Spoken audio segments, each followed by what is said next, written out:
आज जीवनात सगळं काही असून सुद्धा एका गोष्टीची खूप जास्त खंत वाटते. कुठल्या तर मी तुम्हाला पुढे सांगतेच व्हिडिओमध्ये.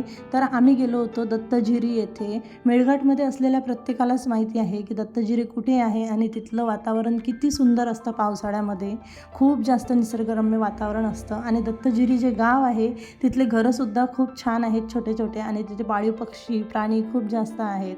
तर स्वानंदी छान मस्त कोंबड्यांसोबत बकऱ्यांसोबत छानशी खेळली आणि हेच खंत वाटते मला माझ्या जीवनात की आपण जसं बालपण जगलेलं आहोत तसं बालपण आपण कितीही प्रयत्न केले तरी आपल्या बाळाला आपण देऊ शकत नाही. तरी पण आम्ही छोट्या मोठ्या अशा पारंपरिक ठिकाणी स्वानंदीला घेऊन जाण्याचा प्रयत्न करतो सॅटर्डे संडेला, आणि ती खूप जास्त एन्जॉयसुद्धा करते. 1-1.5 तास खेळून झाल्यानंतर आम्ही पुढे निघालो. खूप सुंदर वातावरण होतं आणि नंतर आम्ही गेलो दत्तजिरी येथे. दत्ताचं खूप छान असं मंदिर आहे, निसर्गरम्य वातावरण आहे, दर्शन वगैरे घेतलं. तुम्हाला माहिती आहे का या गावाचं नाव दत्तजिरी का पडलं? तर दत्ताच्या मंदिराच्या बाजूने हे 2 दगड आहे आणि या 2 दगडाच्या मधून खूप छान अशी झरी फुटलेली आहे, म्हणून या गावाला दत्तजिरी असं नाव पडलेलं आहे. पाऊस कमी असल्या कारणाने ती झरी थोडीशी कमी होती, नाहीतर मोठी अशी नळासारखी धार असते. तर खूप छान सुंदर असं ठिकाण आहे. तिथे कमळाची फुलंसुद्धा छानशी होती आणि ह्या छोटंसं असं तलावासारखं होतं.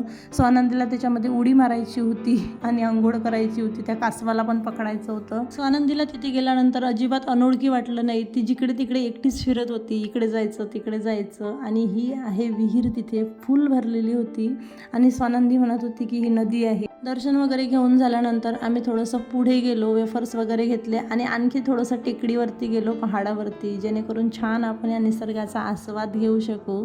आणि खूप छान, जेवढे व्हिडिओ नाही काढले, जेवढे फोटोज नाही काढले, तेवढं जास्त आम्ही एन्जॉय केलं. खूप सुंदर वाटलं. निसर्गातून फिरून आल्यानंतर खरंच खूप फ्रेश वाटतं. तुम्हीही जा, एन्जॉय करा. परत येताना सुद्धा स्वानंदीला त्या कोंबड्यांसोबतच खेळायचं होतं आणि घरी अजिबात वापस यायचं नव्हतं. सो हाच होता आपला आजचा ब्लॉग. कसा वाटला कॉमेंट करा, लाईक, शेअर अँड सबस्क्राईब करा. बाय.